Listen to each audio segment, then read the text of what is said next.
All right, welcome back. Got a clean big brush, and we are going to do our first coat on the ocean here.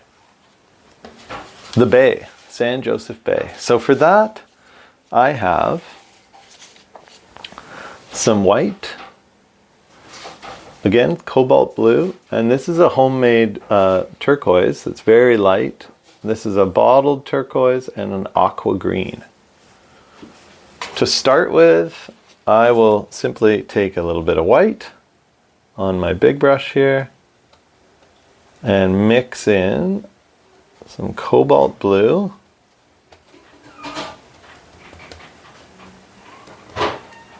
I can see how dark I'm making it on the plate. Maybe I'll add a little turquoise just for fun.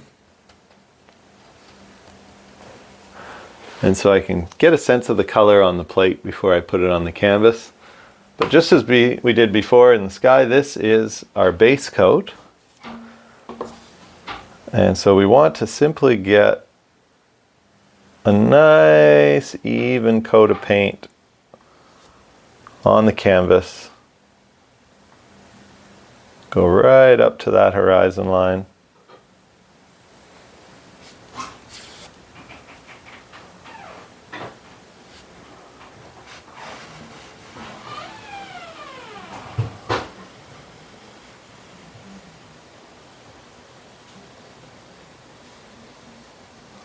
There we go.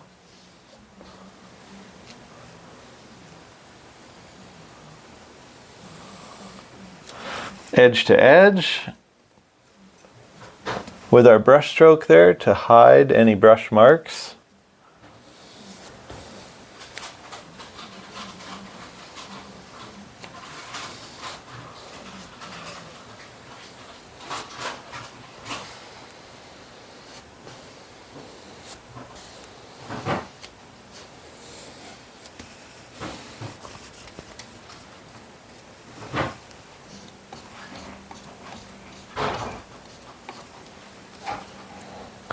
And let's continue with this color. Cobalt blue, light turquoise, and a little bit of white.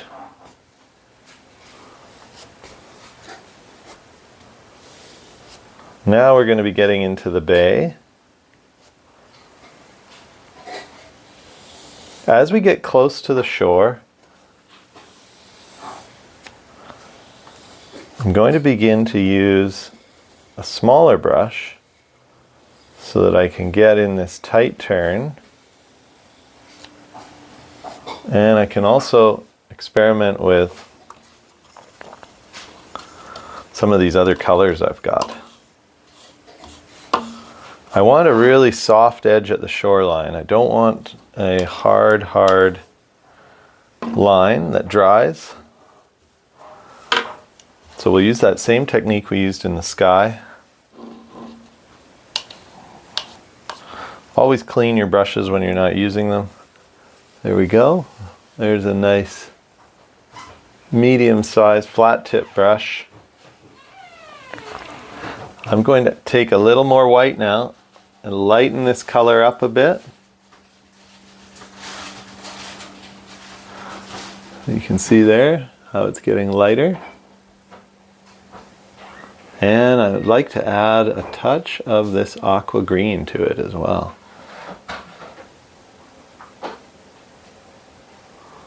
Makes the water look like it's shallow, coming right into the bay. All right, let's go right up close to the shore here.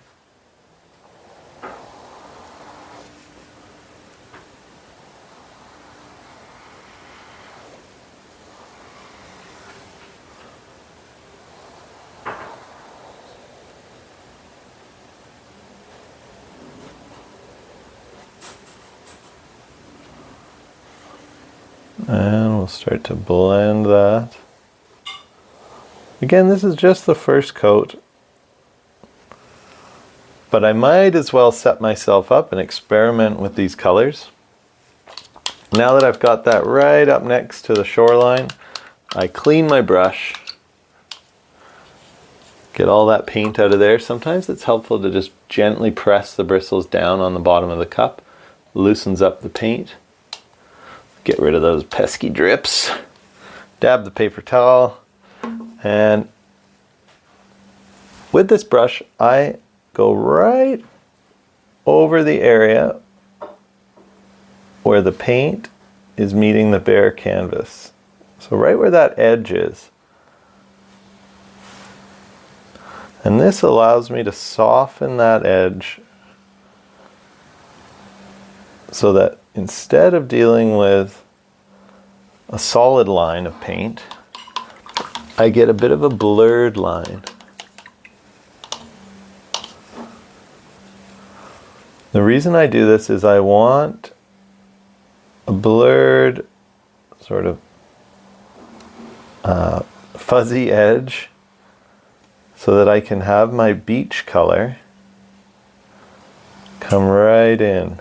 They overlap a little. And it creates the effect of seeing the sand under the water right at the shore.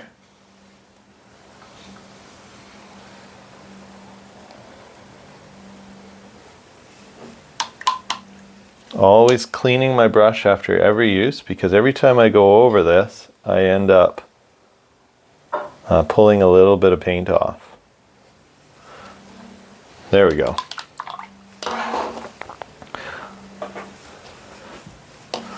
And it will make your canvas a little wet, so if you feel like you got too wet, like I do right now, you can... Oh, and there's a remnant of a drip in this bottom corner. So you can actually wipe off some of the water, help to dry it up a little bit. That'll do. Now I need to do this bay. I actually made a mistake here. I let this dry, but fortunately I think I've got the same color here. It will just cover over.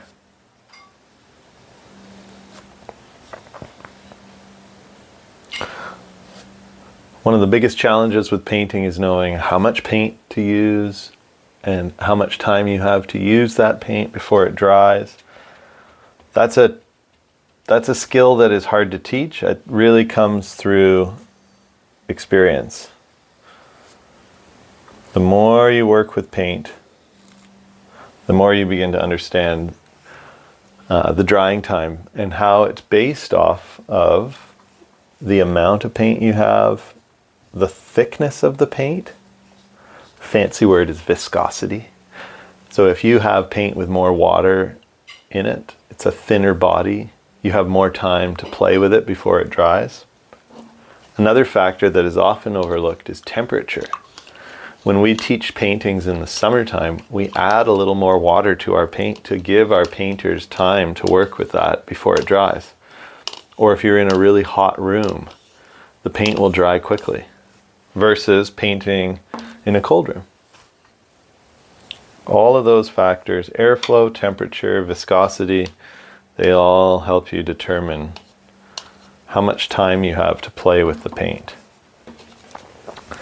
That's the base color, the turquoise that I was using before, mixed with some cobalt and white. Now I'm going to add a little more white, just like we did around this bay. A little more white.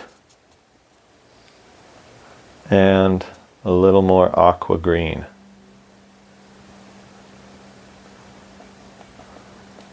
Give us that shallow water look.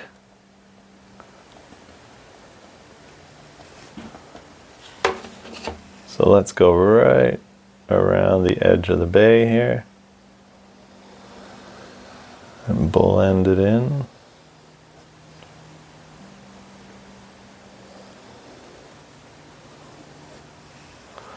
That's looking good.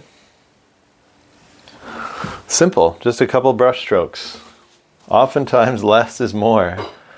If you go over and over and over and over something, there is a point where you can go over things too much and you will get the canvas underneath so wet that every time you put your brush on the canvas, the the paint just comes off. You can't get anything to stick anymore because the canvas is wetter than the paint. That's how this paint works. If it's going on a dry surface, it dries out. And if it's going on a really wet surface, it never has a chance to dry.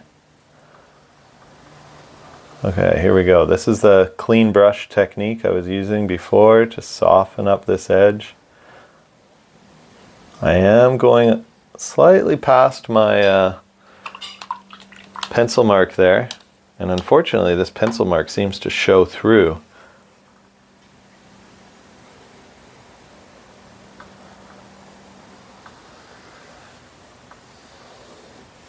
But maybe with a second coat it will cover, we'll see.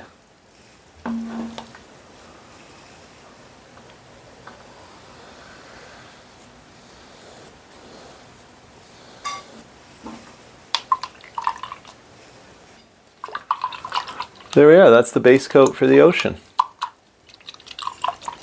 Give your brush a good rinse, clean it off. Next step will be the beach on the sand, and then we can go back and do our final coat in the sky. Be right back.